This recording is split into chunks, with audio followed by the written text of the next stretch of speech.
23 minutes to 8. United Nations officials in Bosnia have warned of a huge increase in so-called ethnic cleansing by the Bosnian Serbs following their rejection of the international peace plan. More than 4 million people have lost their homes in the conflict, with 500,000 refugees fleeing into neighbouring Croatia.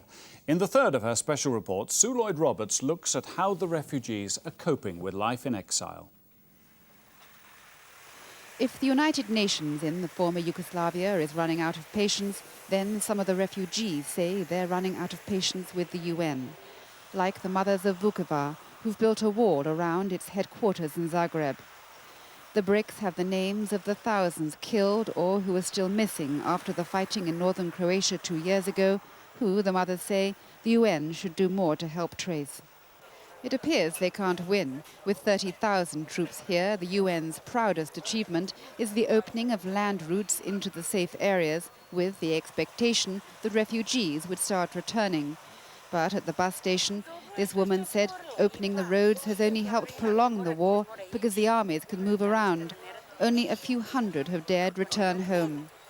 The UN is disappointed how few refugees are prepared to return home, and the Croatians say they can hardly accommodate those who are here already, and more arrive every day. The Pejic family were forced out of their home by fighting around Sarajevo 2 years ago. They took a bus back to their village last week, but have returned to their refugee camp in Croatia. Many houses in our village have been destroyed. Ours had no windows, but we could have lived in it. But I didn't feel safe. We could be attacked again at any time. This is Ljubica's village. Like most in central Bosnia, it looks like a bomb site, and it's only a few kilometers away from the fighting.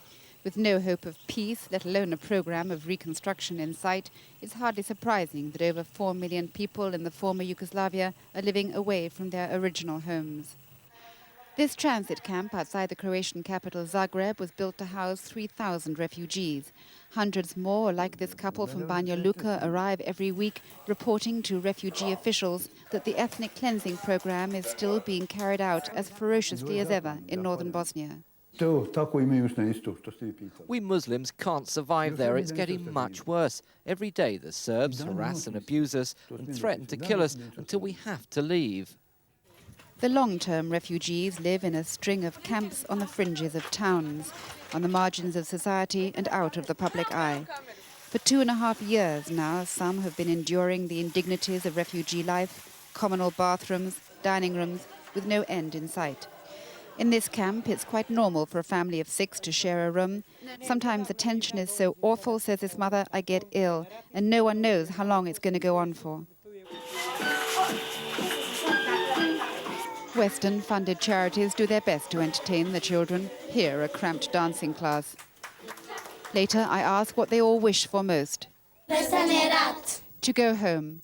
Sue Lloyd-Roberts, BBC News, Croatia.